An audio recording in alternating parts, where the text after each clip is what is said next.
Call meeting to order and start with the Pledge of Allegiance. I pledge allegiance to the flag of the United States of America and to the republic for which it stands, one nation under God, indivisible, with liberty and justice for all. Invocation by word of life.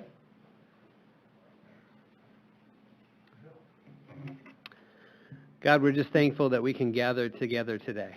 We're thankful for our health. We're thankful for our families. We're thankful for Mitchell, South Dakota. God, that we can come around and we can acknowledge your name and say that your name is the name above every name. That at that name, every knee shall bow and every tongue shall confess that Jesus Christ is Lord. And so, God, as we do the business of the city today, God, we ask for your blessing. We ask for your wisdom. We ask for your help. In Jesus' precious name, amen. Thank you. Roll call, please. Savers. Here. Rice. Here. Dosher. McCardle. Here. Barrington. Here. Allen. Here. Sharp. Here. Smith. Here. Okay, we have a quorum.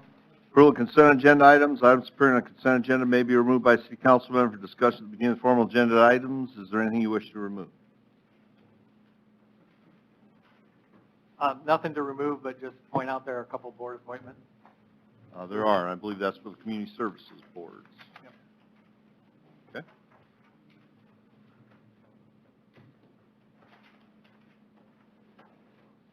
Anything else? Okay, we'll entertain a motion. Move to approve the consent agenda. Motion by Mr. Allen, second by Mr. Rice. Further discussion? Is there anybody in the audience who wishes to address any of these items? Roll call, please. Dosher. McCardle. Barrington. Aye. Allen. Aye. Sharp. Aye. Smith. Aye. Savers. Aye. Rice. Aye. Motion carries. Citizens input. If you wish to address the mayor and members of council on an item that is not on the agenda, excluding personnel items, please come forward to the podium, state your name and your concern. Presentations are limited to 3 minutes. Items will be considered, but no action will be taken this time. Does anybody wish to address council?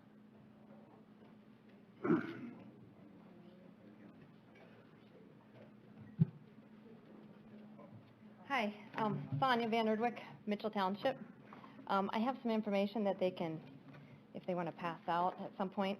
I hope I have enough for the council members and the mayor. I just wanted to bring up some things. You know, I've been up here and talked about the whole thing with the COVID and everything that's been going on, but there's some things that I think that you probably aren't aware of. I've handed out information to you. There's about PCR testing, which is emergency use authorization, just like the shots themselves. So that means that they aren't required and they can't be required by law. And then there's some information about an update on face masks and also about the vaccine, and then numbers about the VAERS reporting system. Now, what I wanted to talk about first is some of you probably aren't aware that the PCR testing itself does not test specifically for COVID. It picks out little pieces of the genetic material. Okay, so, and if you run it at too many cycles, you'll actually pick up any genetic material that's in your body. So we're using this to base on our cases, deaths, all of this, okay? So you will get that information that's in the sheet. I don't want to go through all of it just because it'll take too much time. But to give you an idea, by the time you get to 33 cycles, which at Avera Peace they use 45 cycles, at 33 cycles, 80% are false positive. Up to 90 of the positive tests at a cycle threshold of 40 would be negative at a cycle of 30. Just a little fact there. A new thing came out, face mask from the National Institutes of, let me see, there's an article here from Brouch Van Silbum, and I'm going to read the last paragraph at a conclusion, and it's just pretty much a review of everything. And it specifically says existing scientific evidence has challenged the safety and efficacy of wearing a face mask as preventative intervention for COVID-19. The data suggests that both medical and non-medical face masks are ineffective to block human-to-human transmission of viral and infectious diseases such as SARS-CoV-2 and COVID-19, supporting against the uses of face masks. And it goes on. And it says here, these include side effects: hypoxia, hypercapnia, which is high CO2, shortness of breath, increased acidity and toxicity, activation of fear and stress response, rise in stress hormones, and it goes on and on and on. So they tell you the face masks are safe. There are side effects, and we need to remember that because this is not going to be the last rodeo we have with this. The next thing is the 5 reasons for the coronavirus vaccine must be voluntary. Now, we've talked about, you know, you made the face mask mandatory for the city or whatever, but this is not far off. You've heard about the vaccine passports that are coming around. that puts us at a point where we are putting people in certain categories. And I think as a city council and a city in general, we need to be aware of that.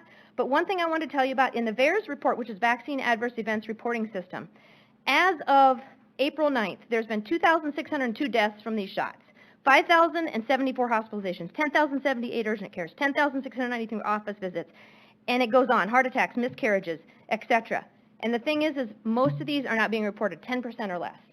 And one last thing I want to say is the survival rate for people 70 and older is 95% with no treatment.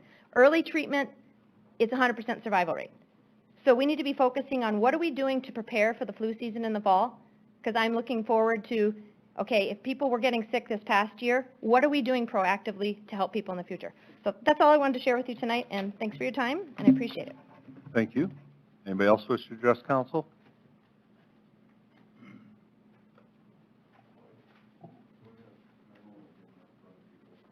Norman Peterson here. I'm here to protest a citation that I got from Officer Arnold from the city where I was charged for illegally dumping compost at the compost site on Easter weekend. I drove up, the gate was open, there was somebody in there dumping compost. I went in, dumped mine, loaded my containers, and I left. And to me, there was nothing illegal with that. So I just wanted to cite my opinion, see if we could get this resolved. So, Okay. thank you. Thank you. I received a couple calls about this, and the explanation to me was, I asked the person, did they see the press release that the city put out that compost would start on April 5th? And they did not, but they did go to the city website and saw that it said compost and recycling April through October. And to me, that means the first day of April, it's open. The fact that we put out a separate press release that said we weren't going to start until April 5th without changing the website concerns me, because we're giving conflicting information and we tell people to go look at our website. My comment is, if the gate is open, it's open. If the gate's closed and locked, then... I don't know what the Well, configuration the reason the gate is open is because council allowed recycling to take place there. Apparently your microphone's not working. So we have dumpsters out there, otherwise it would be locked. We are looking at reconfiguring the fences so that next year won't be an issue. But that is why the gates were open, so that people could get in and use the dumpsters. There were barricades placed across. How many people were cited? Any clue? All total for the event, 32 that were Was there still. signage? 32 people missed the sign? There were 3 signs out there that said it was closed for the season. I had the same thing. I had phone calls, and these people looked on the website, assumed that because it said April to October, in good faith, went, the doors open, the gates open. I have a hard time understanding why we are ticketing people for doing what we're asking them to do, which is take care of their yards. So I agree with them. I would like to see us do something to make an allowance for that, since it wasn't clear and it was open, and they went to the website and that's what they saw. Mike, how much is the fine? Don't know, it has to go, it's a court summons. Yeah, it's a court summons. They'll have to go to court. We don't have the ability to issue a fine like the state does with power of attorney. Am I stating that correctly? Which means in order to do anything, am I stating that correctly? Yeah, there's no power of attorney amount set for these, since we don't have that for most of our municipal violations, and there's no state law equivalent for this offense. Is there any way that, given that there were 32 people who, like I said, in good faith went and disposed of their compost at the compost site with an expectation that it was open based on our own website, is there any way that we can just forgive them this time? I think the mayor and I can have some discussions on that. I don't know whether outright dismissal is the appropriate answer here, but I know the mayor and I can have those discussions. We'll discuss it in the morning. Encourage you to do so. I think there was confusion, and the two people I talked to made the effort to go to the website to check to see if it was open and saw that it said April through October. That's a very good point, Steve. Very good. Okay. Does anybody else wish to address council?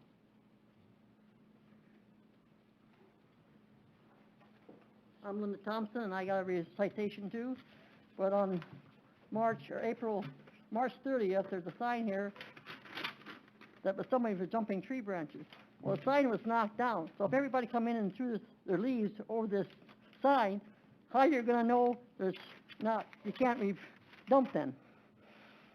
And these signs should be on the front gate, so you see them when you walk in or you drive in, not here and there everywhere. I mean, I was told there's one over here, there's one over here, one over here. Well, the pile gets big and high. How you see that sign over the top of the leaves? The pile wasn't supposed to get big and high. Well, But, and you yeah, I drive get in, it. as you're watching for other people when you drive out, so you don't hit them or whatever. You're not looking for a sign somewhere else. It should be on the gates. Okay, thank you. Anybody else wish to address council?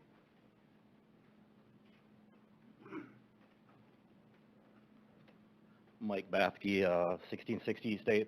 I just want to make a comment on, I find it ironic that you guys can find a solution about some people cleaning their lawns up, but the developer dumps 250 loads of manure by my shop, affects my quality of life. Nothing's done. Nothing's done.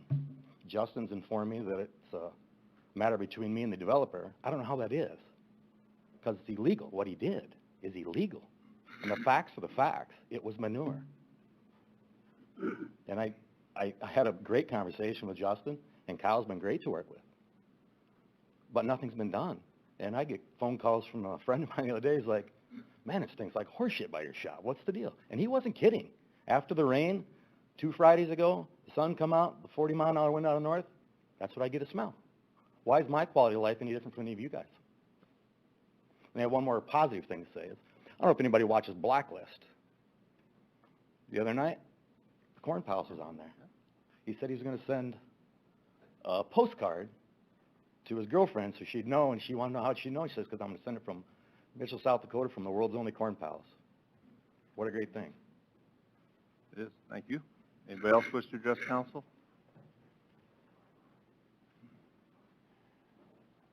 I have something. I actually should have probably talked about it during the time when we were talking about department reports, but I did mention to Nate that I was going to ask him. I had some questions from the softball league regarding the scoreboards, and I saw that that was addressed in one of the meetings, and I just asked if Nate would maybe come up and explain that policy for us. Absolutely. Nathan Powell, Parks and Rec Director.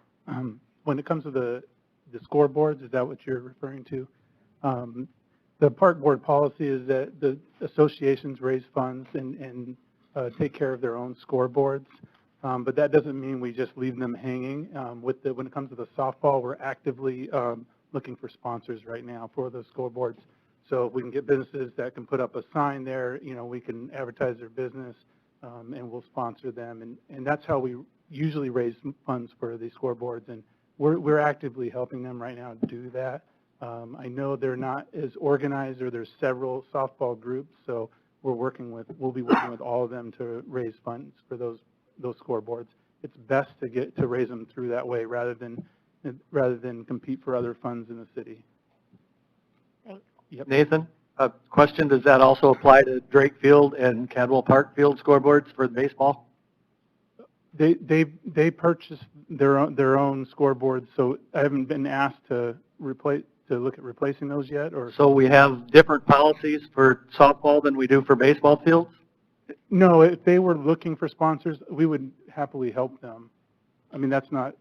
But that's not what I asked. So we have a policy that softball has to maintain their own scoreboards, but the baseball field, the baseball people that use those don't have to maintain their own scoreboard. I'm sorry, I misunderstood. No, they do, the baseball does have to maintain their own Okay. scoreboards, yes.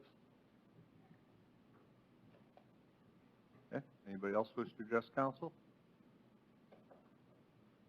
Okay, action to approve resolution R 2021-25, annexation of parcel A, lot A of section 23, township 103 north, range 60 west of 5th Prime Meridian, Davidson County, South Dakota, Gregory and Kerry Bros petitioner. Mr. Putnam, Thank you. he's still looking straight ahead. Yeah, I know.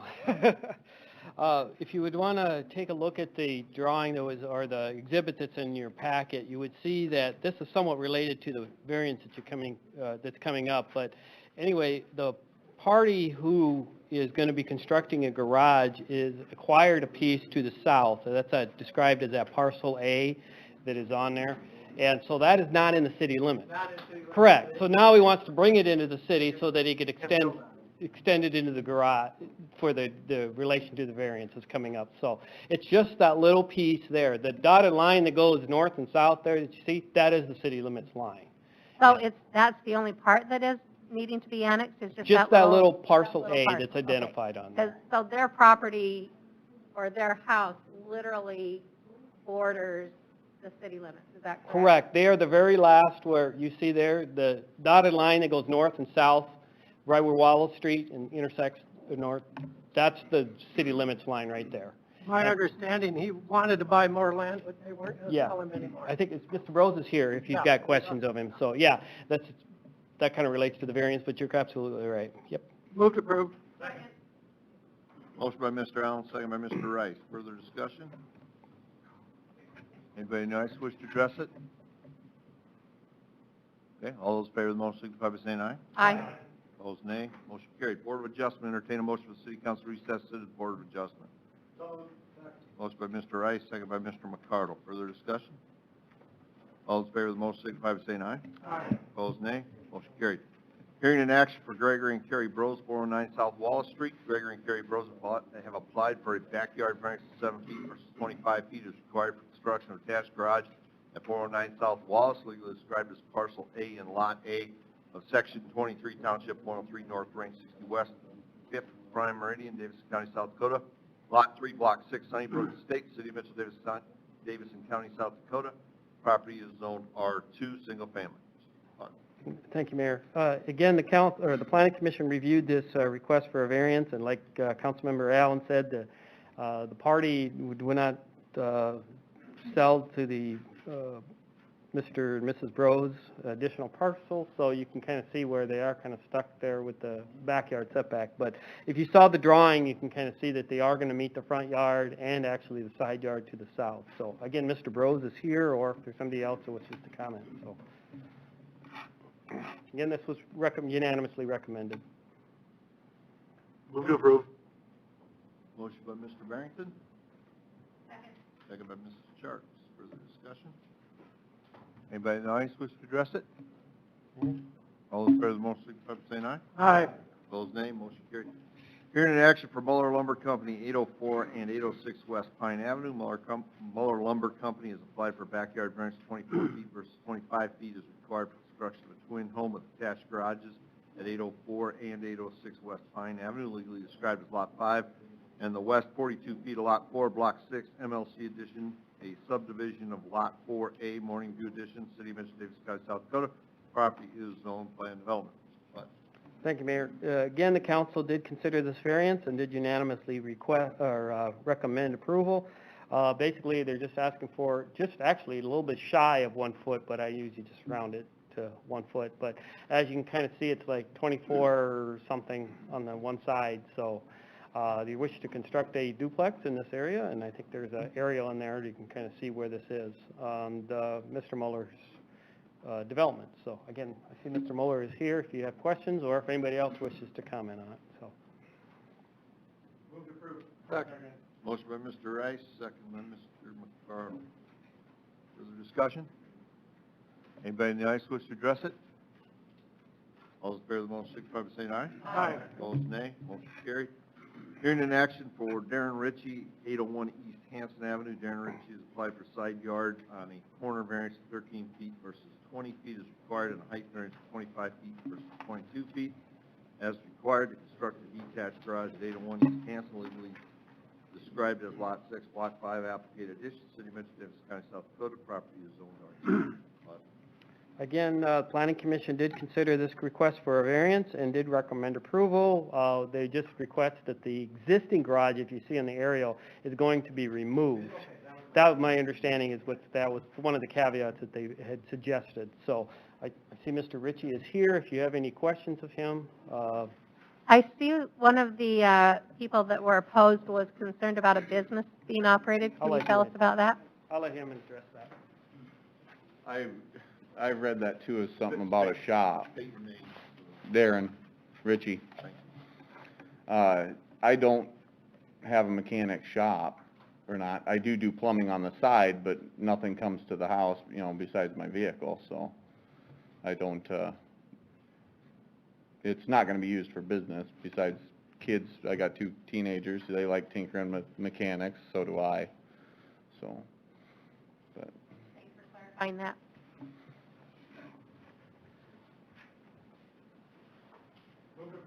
Motion by Mr. Wright. Second. Second by Mr. Allen. Further discussion? Anybody in the audience wish to address this? All those in favor of the motion signify by saying aye. Aye. Opposed, nay. Motion carried. Hearing in action for Abbott House, 1001 South Main Street. Abbott House Incorporated has applied for side yard on corner variance of 8 feet versus 20 feet as required for construction of a detached garage at 1001 South Main Street. Legally describes lots 1, 2, and north, 50 feet of lot 3, block 14, University Edition, Davis, or City of Mitchell, Davis County, South Dakota. Property is zoned R3, medium density. Thank you, Mayor. Again, the council, or the Planning Commission did hold a hearing on this request and did recommend approval. If you could see on their site plan, well, actually, probably the aerial is probably better because you can kind of see where the, yes, there you go. And you saw the site plan. The brown garage, my understanding, is going to disappear, and they're going to put a new one in there. And one probably didn't realize that there's a street back there, street right away. And so they're going to be 8 feet back from that property line. My understanding is they did have it surveyed, so they know exactly where it is. So I saw that was a question of the exact location. It's going to be no more than 8 feet closer. Okay. Then that was my understanding. The garage itself, it said somewhere between, I was told, between 24 by 30 or 20 by 30, somewhere in that neighborhood. And they have to be 3 feet apart, separation from the building, at minimum. Let me put it, yeah. So they said 8 is just, it's not going to go any closer than 8 feet closer to the property line. I probably, one might not even realize that there's a actual right-of-way there, But I don't know if anybody from Abbott House is here, or if they got any questions. Move to approve. Motion by Mr. Smith, second by Mr. Carter. Further discussion? Is there anybody in the audience who wishes to address this one? All those in favor of the motion signify by saying aye. Aye. Opposed, nay. Motion carried. Hearing in action for Groenwig Construction, 1101 Commerce Street. Groenwig Construction has applied for a conditional use permit to construct a building housing a child care / preschool at 1101 Commerce Street. Legally describes Lot 5B, Block 7, Westwood, First Edition, subdivision of southwest quarter of Section 16, Township 103 North, Range 60 West, 5th primary meridian, City of Mitchell, Davis County, South Dakota. Rod? Thank you, Mayor. Again, the Planning Commission did hold a hearing on this request and did recommend approval. From what I was told is this was, he basically designed it as a kind of a spec building, and then subsequently found a occupant to use it, and this is going to be, actually it's going to be used for Head Start. That's my understanding is what it's going to be used for. So you may recall a meeting or two ago you approved a plat for this area. I think I might have put the plat in there in your document. Yeah, I did. Yeah, it's 1, 2, 3, third one down. Yeah. So. Move to approve. Motion by Mrs. Jerks. Second. Second by Mr. Rice. Further discussion? Anybody in the audience wish to address this? All those in favor of the motion signify by saying aye. Aye. Opposed, nay. Motion carried. Reconvene the City Council, entertain a motion for the Board of Adjustment to adjourn City Council reconvene regular session.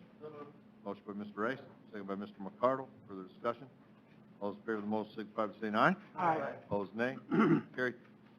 Hearings and actions on the following alcohol license applications. On the application to transfer RB 26523 retail on-off sale malt beverage and South Dakota farm wine license from West Coast Tacos, 108 North Main Street, Mitchell, to Jose El Haro Valencia, doing business as La Katrina LLC, 108 North Main Street, Mitchell.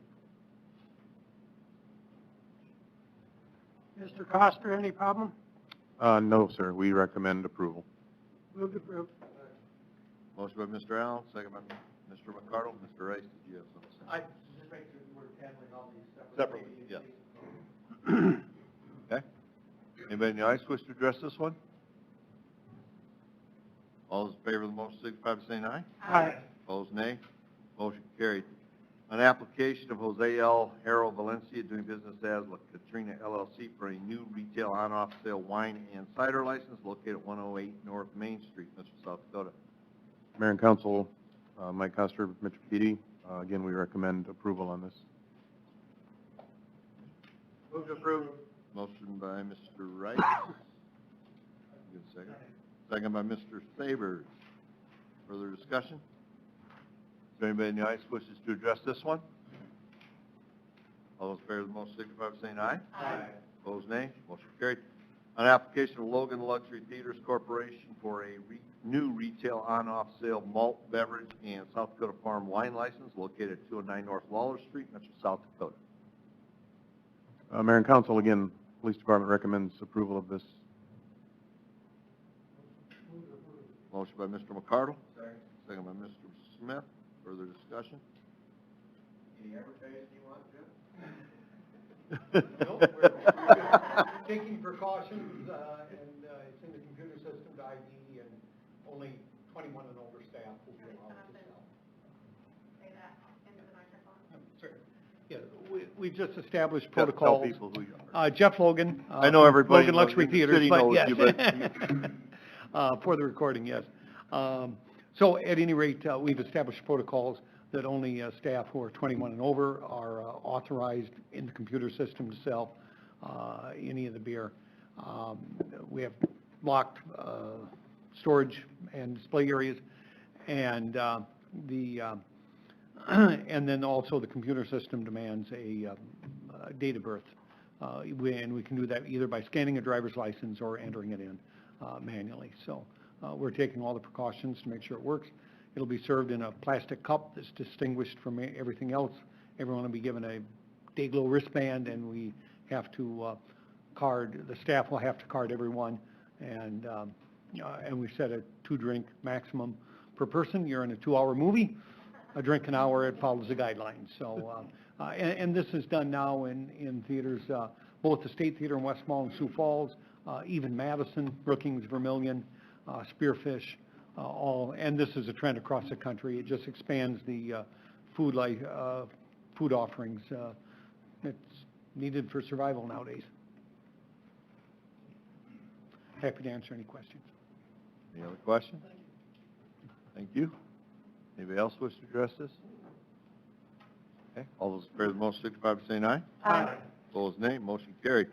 Action to approve special event application for Back 40 and Moses Bike Show event on June 5th, 2021. Mr. Mayor and Council, Kyle Croce, Public Works Director. So this request is from the Back 40 and Fire and Iron Club for Saturday, June 5th. The closure is for the parking spaces at the 500 block of Main Street and the off-street parking at the 5th and Main parking lot. I understand that the request is for the parking closure from 6 a.m. to 5 p.m. The applicant has contacted the adjacent business owners as well, and we understand that there is no conflict with that closure. The application also is requesting approval of a consumption permit for the sidewalk in front of the business and a noise permit until 12 o'clock midnight. Midnight? Because it says 12 p.m., which would be noon. I thought it said 12 midnight, but it's midnight. It is midnight, okay.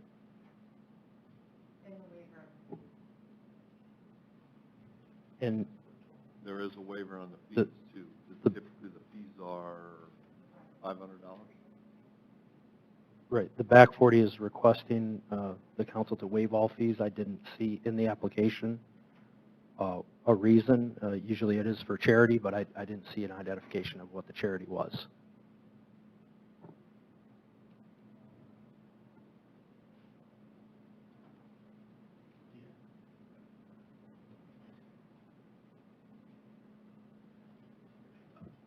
With it being a fundraiser, I'll move to approve. Motion by Mr. Savers, Second. second by Mrs. Church. Further discussion? And the street stays open, but the parking is blocked off, correct? That is correct, the street stays open.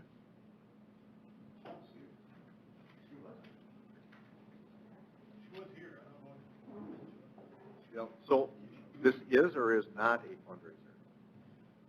We don't. This is Doug Greenway with the Corn Palace. I did speak with Kiki before she left and asked about what the charity was. She's basically taking over the event for the Fire and Iron Motorcycle Club. The fundraiser is not for them. She's going to help them with the fundraiser. Then they choose a charity to donate to. She told me they had not identified the charity as of yet, to her knowledge. The fundraiser is not for Fire and Iron. They donate the proceeds to another group. It's been, I bet it's been going on 6-7 years. Last year they just canceled because of COVID. And it's just a bike display is what it's been. It's been a pretty good event.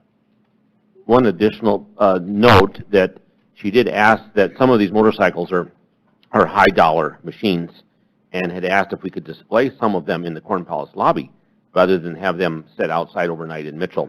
So we have offered that, which will be an attraction for people to come to the Corn Palace too, and it's no issue for us. Okay. Other questions? Anybody in the audience wish to address this? All those in favor of the motion signify by saying aye. Aye. Opposed, nay. Carried.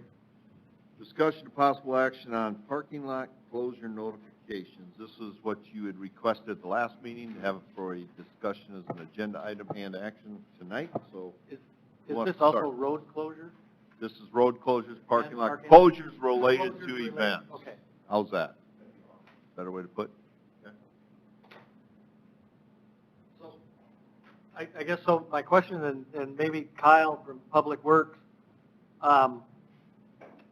when Public Works is going to close a road to do work, does that, if we make a letter mandatory as part of the application, then Public Works is going to have to send a letter to everybody that lives by a road, or how are the rules going to be distinguished if I close Main Street from 7th to 8th, for instance, versus closing 8th Avenue to do some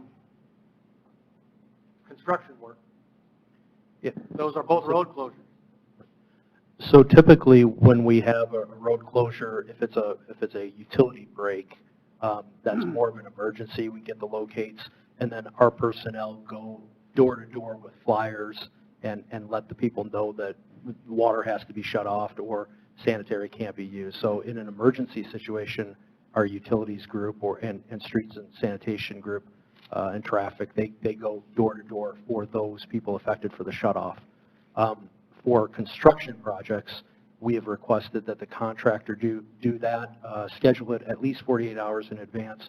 We do have notification in project meetings, public meetings, to let them know there may be intermittent utility shutoffs, but that the contractor would notify those shutoffs and give the people 48 hours. For application, Do we have any follow-up on that? Do we know that that always happens? we hear about it when it doesn't happen, and typically we will. So occasionally somebody isn't notified and they realize that their water is off and they call you. Absolutely, yes. And we try to follow up with the contractor to ensure that they're doing the notices and actually contacting individuals, not just leaving flyers. For applications, for special event or closures that are being requested by a citizen or a business, we ask that individual to make sure that they're communicating with their the business owners adjacent to them or the citizens adjacent to them. We've had a number of them on Main Street, and they go around to the neighboring business. They let them know if there's any problem. They obviously communicate that to them, and then they can call us at Public Works. They can also come to the meeting when the council is acting on that request.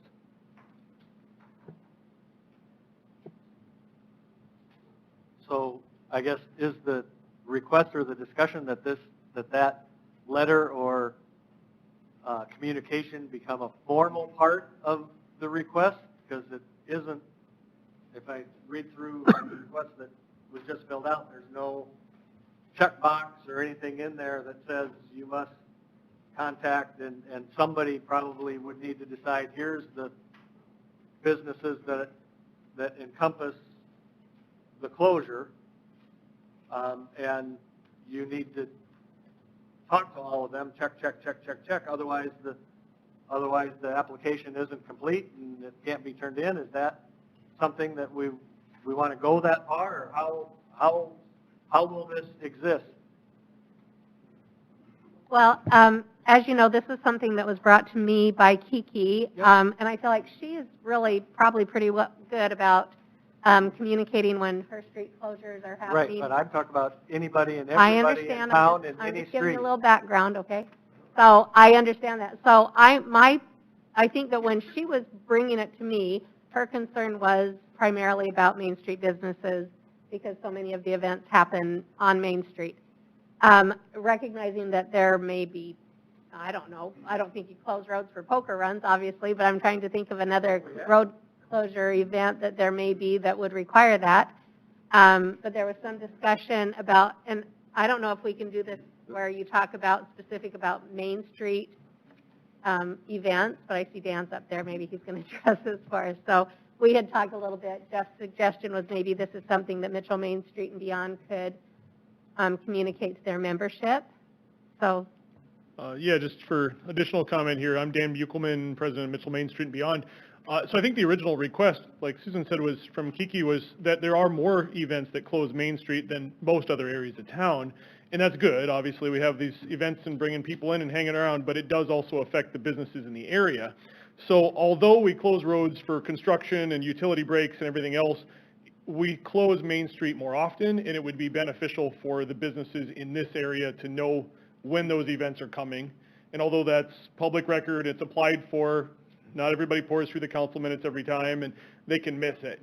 So the proposal as we've seen it from our side is that if we can be notified through the city, through Public Works as an organization, we would gladly communicate that with our Main Street membership, both through our social media and through our email, so that these businesses in this area know that's coming up and can plan and prepare whether they want to be open later or close sooner, depending on what the event is, if they want to get out of the way or they want to be in the way.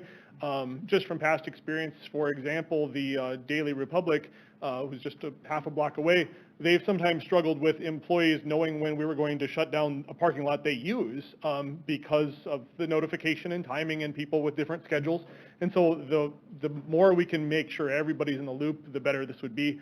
I don't think it necessarily has to apply across town. Just using my own business as an example, when they repaired Sanborn, they had meetings like crazy. Like we went to pre-planning meetings, and you could come every week if you wanted. I think it's quite frequent. So when there's a large-scale closure, you know about it ahead of time. You know what's going on. But these are usually, half-day, one-day type events, not just hosted by Main Street, but like the Fire and Iron Show and the Pal City Peddlers have closed the road a number of times for things. So that kind of stuff. And we'd help get the word out. So when Kiki brought this up a couple weeks ago, and initially it was, if there's something in front of my business, I would like to have somebody notify me. And on a very small scale, that probably would work if it's 5 or 6 businesses and so forth. And then I brought up that night the fact of when we have a DW parade or Stampede parade, are we going to walk completely up Main Street and then go over to Lawler and so forth, and it seems a little bit daunting, obviously, at that point. So one thing I at least suggested that night that we look at is on the website, and of course they want, the people want to know when we're going to have this discussion, so if they have the possibility they want to come in and visit with us or fully understand or maybe change the route or whatever the case may be. So my thought is we give the ability on our website, if you want notification of when snow removal is going to be, we give notification if they're going to change the whatever the garbage pickup, whatever the case may be. So it's the responsibility of the individual or business to click that and say, when this is going to be discussed as a closure, and it might affect my business or it may not, but let me know what street it's going to be and from what road to what road. And so then that way it's their responsibility to come in and visit with us versus having anybody going out and saying, well, on the application or whatever, saying, no, you have to do that. And again, this is, as Steve brought up last time, this is all public information. It's on the agenda, and then we discuss it in an open setting, in an open meeting.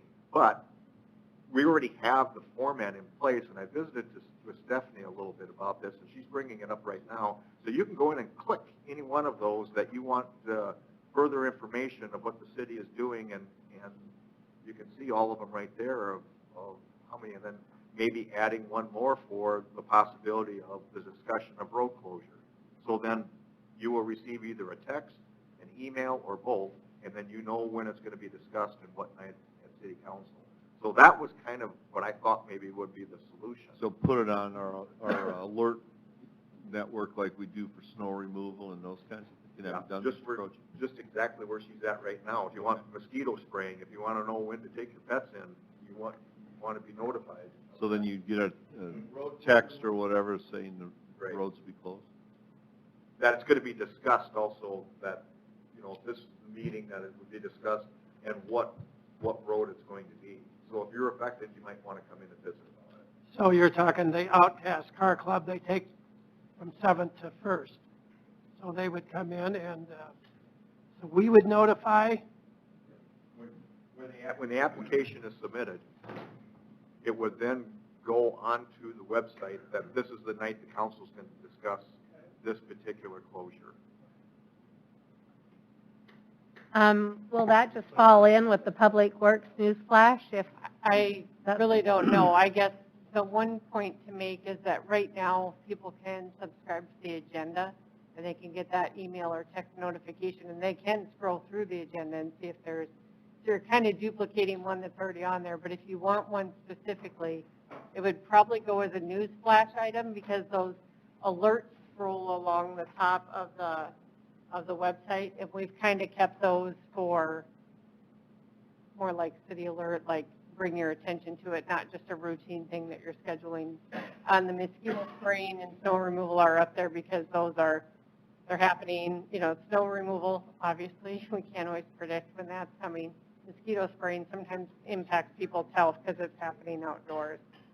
So I think it would just be done as a news flash and, Stephanie, you want to scroll Yep. back up a little bit? We have street parking lot closure and maintenance. yeah, but those are city emergency ones. Oh, It's not notification that it's coming to council for discussion on an application. I think it's different. You need to keep those alerts that, Those are the emergencies. Yep. Water line breaks. they're doing maintenance work. I just think you need to keep those separate because it's already decided. Yes, it's already decided and happening where you guys are talking about wanting an alert for, hey, we're going to have our conversation about, in addition to what we're already posting on the agenda. If that makes sense.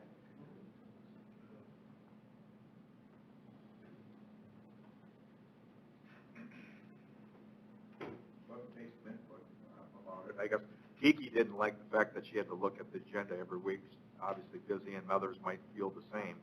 And so I guess we can discuss it and get some input. I wouldn't mind having it as a separate line item, but I understand we can't duplicate everything. It's going to get to be a little bit too large.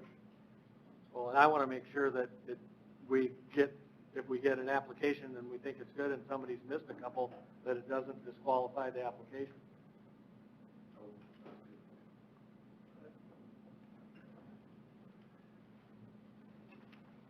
One more comment there from past experience. Trying to track down who you'd refer to as the business owner is really tough. Too, Yeah, who owns the building versus who rents versus who's in charge. It's really hard to find the person. You might go in and talk to the clerk, but that's not the business owner, and the business owner is in Arizona. Right. They'll say you weren't there even if you were there, that kind of thing. It's really hard. I do think that is a good solution, Jeff, to have it as its own separate item, especially since we're talking about doing it before we have the conversation at a council meeting. I think we'd be naive to believe that every business owner is going to scroll through and see what's happening at every meeting and whether or not they might be affected. And so this would give them a little opportunity to have a heads up and be able to come and be here or be represented. And maybe through, especially if we're targeting Main Street through Mitchell Main Street beyond, if this goes through, they could get the word out to the Main Street businesses to subscribe to that so that they would be notified. Do you have 100% of the Main Street businesses in it? No. How many do you have? It's probably half, three quarters. I'd have to go through and actually do a count, because we have a number of members that aren't on Main Street as well, that just want a vibrant Main Street. So it's a hard count, and again, depending on if you count building owners versus business owners within, but it'd be better than half the penetration as far as that. It would certainly help, and it would, from our standpoint, it would give them another reason to want to be members, they know more. If you go with sort of the RSS feed methodology, I worry that if it was every road or parking lot closure, it again becomes a lot like the agenda. It's too much. So you'd have to chop it into chunks of town or something, or people just won't I follow. think that when you're doing that, you're asking staff to do quite a bit of extra work if you're wanting us to do specific notifications for specific neighborhoods. Right. I mean, if you're talking about scheduling the news flash for special event applications, and people subscribe if they want, and if you're going to get more than you want, then that's on you as a business owner to have to look a little bit too, because I can't imagine having to navigate that from staff. I don't think that standpoint. anyone would be asking us to do that. I think that to just, let everybody, why not let everyone know? It serves two purposes, I suppose. It gives a little publicity for the event, but it also allows for people who have their business there to be able to come and have input or decide what they want to do with their own business during that time. So I certainly wouldn't expect you to take it parcel by parcel. That would be a little overwhelming. But yeah, special events would be great, because I want to know what's going on in town, and I miss a lot of it too. So if you could just know what's coming up, that's great. So as we take a special event license or application, I was just in my head thinking maybe special event application notice, but then also people need to be aware there's other events happening in town that aren't going to come through this process. The only ones that do is if they're asking for a road, we just talked about this from last week, a road closure, or consumption permit, or a special event alcohol license or a noise permit. If they're doing stuff on private property, you're not going to hear it because it's not affecting our application process. And what about parking lot closures? Would those be included? They haven't been in the past, but that's something we can look at. I hit it too many times. So we're also in the process of revising the special event to try to the application to try to consolidate it and make it more accessible online too. So you could potentially build some of those changes into that as well.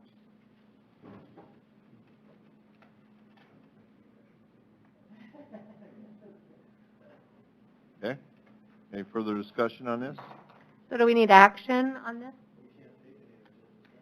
Discussion of possible action, so you can have action. Well, I guess if that's the direction we're getting from council, it's going to take us a little bit of time to get, we just started the discussion on what needs to be changed on the application form anyways. The form doesn't get built by itself, so that takes a little bit of time too. We could report at the next meeting if you'd like to see that. Why don't we? That way, if anybody else wants to come in, they can. Okay? So we'll bring a proposed application form next meeting. Okay? Okay, action to award bids for Daily Drive Lift Station Project 2012 contingent on state approval. Mr. Schrader. Joe Schrader, City Engineer, Mr. Mayor and Council. Bids were opened at 1:30 PM on March 17th. 3 bids were received. H&W Contracting was the low bid at $1,393,782.44. That did come in over the engineer's estimate. Camden Hofer with SPN said that due to COVID and some of the recent natural disasters down south, material prices are higher right now, and he doesn't think rebidding the project anytime soon will provide lower costs. Mr. Hofer was able to negotiate one of the unit prices, which seemed unreasonably high, which was a cost savings to the project of $19,005. And through that negotiations, the bid expiration date of 30 days actually exceeded on Friday.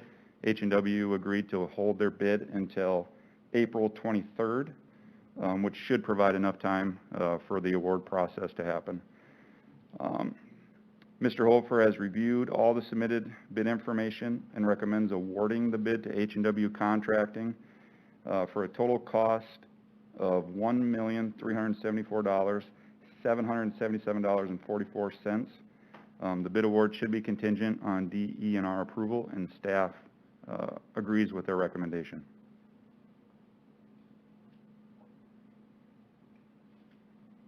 Move to award. Motion by Mr. Allen, Second. second by Mr. Rice. Further discussion? How soon would everything get started? I would imagine they'll probably start right after the award and contracts are finalized. And how long the state will take a certain amount of time to approve? It'll take just a couple of days, is what I've told. And that is contingent on state approval, right, as he stated? Yes. Okay. DE&R Further approval. discussion? Anybody nice wish to address this one? All those in favor of the motion signify by saying aye. Aye. Opposed, nay. Motion carried. Action to award golf carts purchase project 2021-22R. Mr. Canary. Mr. Mayor and Council, there were 2 bids opened on March 17th, one of $92,400, one of $102,404. Staff request not accepting the bid from E-Z-Go because of non-conformance of color, the spec of color. On the bid spec, we spec'd a dark metallic gray, and they provided a platinum gray, which would be a light gray color. And to get the conforming color, it would be an upcharge. So we're requesting not accepting the bid from E-Z-Go and accepting the bid from Yamaha for $102,104. And that meets your color requirements and everything? Yep. Yep. And then we are, the sports complex is purchasing 6 carts at $16,350. So the end cost would be $85,754. Questions? Justin, any problems with this? No, I believe the staff's recommendation is correct. Really, if you don't go along with the staff's recommendation, it's probably an unfair advantage to the E-Z-Go provider compared to Yamaha. So I believe that it could be necessary, but I do believe it's appropriate. Move to approve. Motion by Mr. McCardle, second by Mr. Sabers. Further discussion? Anybody nice wish to address this? All those in favor of the motion signify by saying aye. Aye. Opposed, nay. Motion carried. Thank you. Action to approve Resolution R 2021-29, authorization to apply for land and water conservation fund grants. Mr. Powell, you can Yes, speak to this. Mayor, Council, Nathan Powell, Parks and Rec Director. We're seeking grant funds for the boat dock and jetty. There's no obligation It's just an authorization to apply. I know the schedule and the amounts will change based on several factors moving forward with possibly the dredging project. The goal would be to finish this project with minimal cost to the city. So we want to take advantage of all the funds that are available, and I feel that this is a good year to apply for these grant funds because there's extra federal dollars available with all the COVID money that we have out there. So I think it's just a good time, and we'll see how things move forward once we have a dredging design, and we'll see what we can incorporate there. So this allows us to apply for free money in the form of a grant That's correct. to use towards these items should we decide to proceed with them. If we don't want to use them, we can simply turn it down. That's correct. If Do we have a time limit? Yeah. No, they'll extend it, we asked. So, yeah, however long it takes to get the project done. And Nathan, so if we apply, when would the award, would it be in the next 6 months, in the next 4 months? Well, Any idea? the skate park took over a year to get those funds because So things are slow. It could be, Yeah. could be next year at this time before we would hear anything? Are you asking for when it would be approved or when the No. funds are received? No. I'm asking when they would review it and make a decision as to whether we've got any money coming to us or not. Not that we received the money, but just whether they approve that, yes, this does fit, and I'll make up a number, here's $300,000. When would that timing be? This summer, probably for the state, and then it goes to federal, which was what took us a year on the skate park. And then if our timing was 2023 or 2024 for dredging, for instance, we maybe could hold on to that money for that long? Absolutely.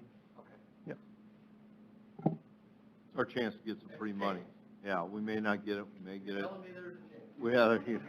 Yeah, exactly. And should we decide not to go forward with it, we just tell them we don't want the money. They get it back, so, okay? Move to approve. Okay. Motion by Mrs. Chart, second by Mr. Barrington. Further discussion? Anybody in the audience wish to address this?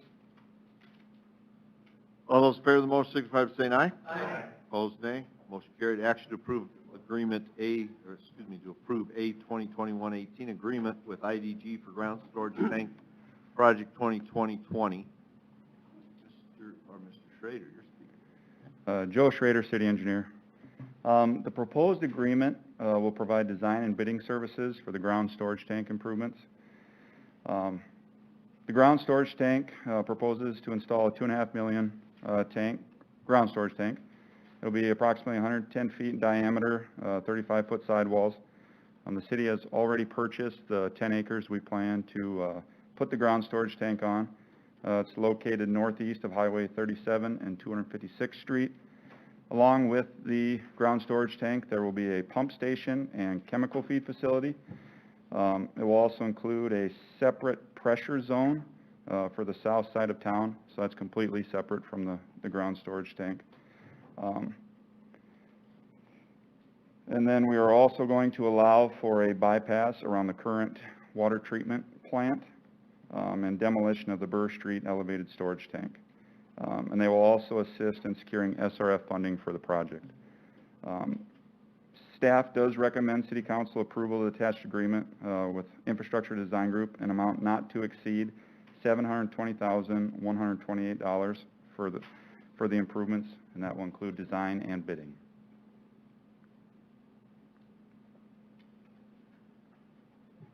Joe, So the these- timeline, oh, go ahead. And this outfit that you're recommending is the low bid, or was it put out for two other concerns? We do not actively do low bids for professional services. IDG and is teaming up with AE2S, who are experts in this field, and we feel they'd be a really good fit for this project.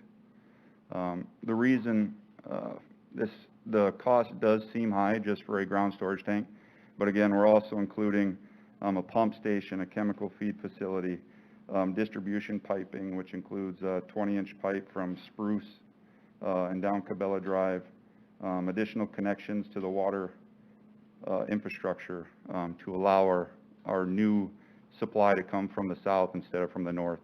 The ultimate goal with this project is to set us up for decommissioning the water treatment plant when that time comes.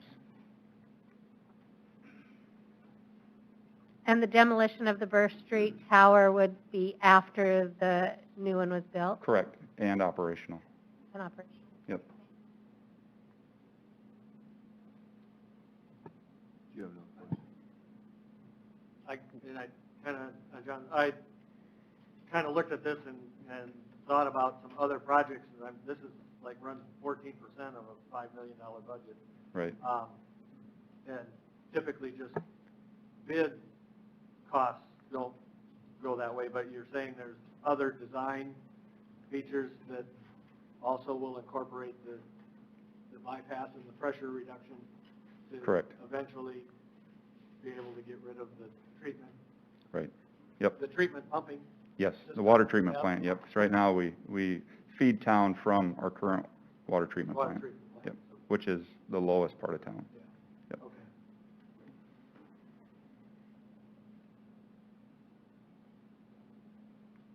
Move to approve. Motion by Mrs. Jarks, Second.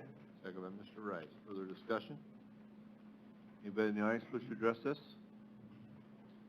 Just quick, so they'll start, now or 2023, So 2022? the ideal bidding time for ground storage tanks is fall. If we are not able to obtain completing the design by fall, then we would basically, Go a whole nother yep. But like I said, there's other elements to this project and separate entities that they could design and bid, say at a separate time. It'll just, depends how it scopes and everything moves through.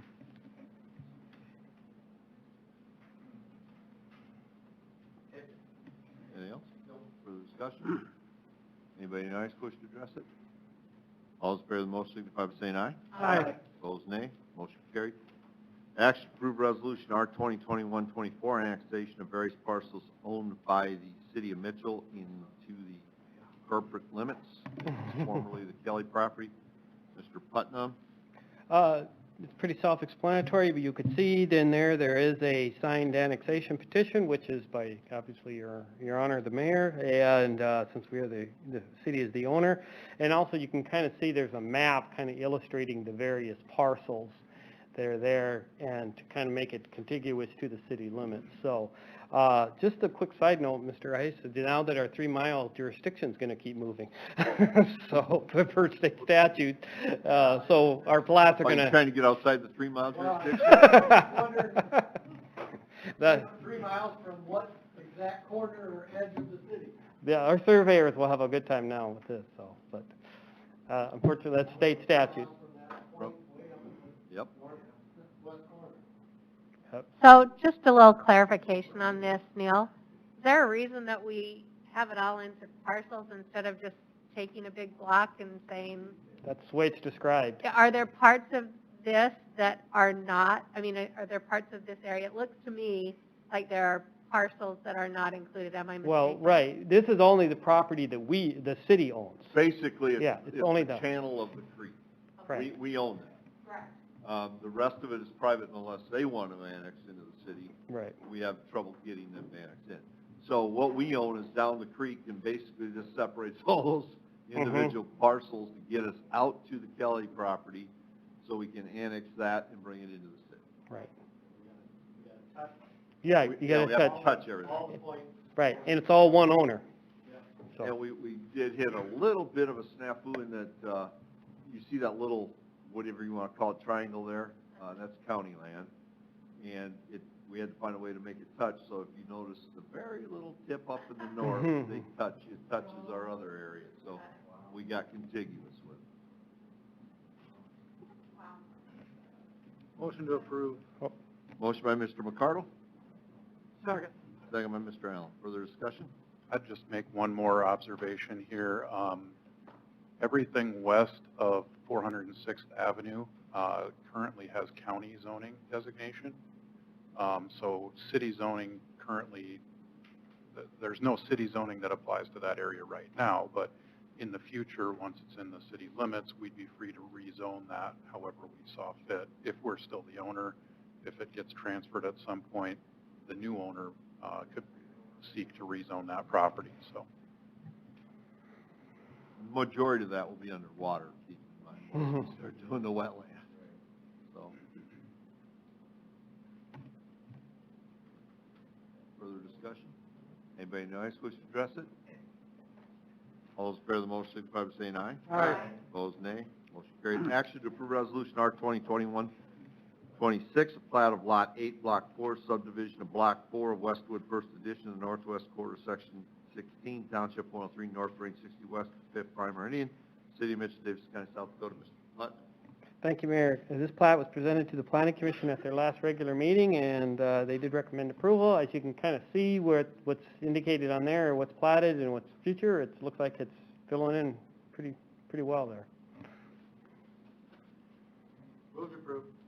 Motion by Mr. Rice, second by Mr. McCardle. Further discussion? Anybody in the audience wish to address it? All those in favor of the motion signify by saying aye. Aye. Opposed, nay. Motion carried. Action to approve resolution R 2021-27, a plat of Lot 7 of the replat of Tract A, Wild Oak Golf Club addition to the City of Mitchell, Davidson County, South Dakota. Putnam.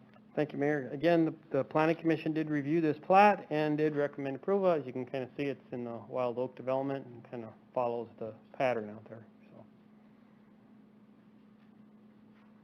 Move to approve. Second. Motion by Mr. Rice, second by Mrs. Charts. Further discussion? Anybody in the audience wish to address it?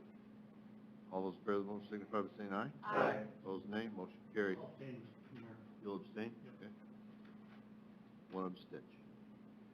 Action to approve resolution R 2021-28, plat of blocks 1, 2, and 3 of West Hoppy Loop, East Hoppy Loop, and Zeke Avenue of Lake Ridge Addition, a subdivision of irregular tract number 1 and 2 in the northwest quarter of Section 19, Township 103 North, Range 60 West of the 5th Prime Meridian, City of Mitchell, Davidson County, South Dakota.